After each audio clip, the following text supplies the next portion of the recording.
சோம்பேறி. வழியிலே சிங்கம் இருக்கும், நடுவீதியில் சிங்கம் இருக்கும் என்று சோம்பேறி சொல்லுவான். சோம்பேறி ஒரு வேலையும் செய்யாமல் சும்மா இருக்க பிரியப்படுவான். ஏதாவது சாக்கு போக்குகளை சொல்லி சோம்பேறியாக இருப்பான்.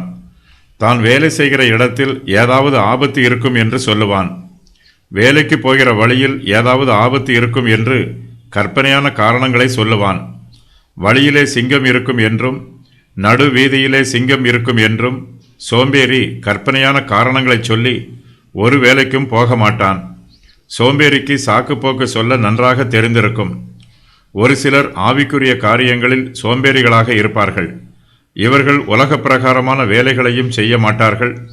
ஆவிக்குரிய ஜீவியத்திலும் வளர்ச்சி பெற மாட்டார்கள்.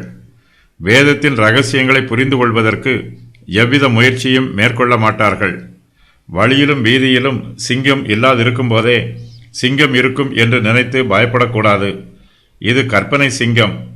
தேவையில்லாத பயம் நமக்கு வரக்கூடாது. காற்றை கவனிக்கிறவன் விதைக்க மாட்டான் என்றும் மேகங்களை நோக்குகிறவன் அறுக்க மாட்டான் என்றும் பிரசங்கி சொல்லுகிறார். வழியிலே சிங்கம் இருக்கும் என்பது சோம்பேறியின் வார்த்தை.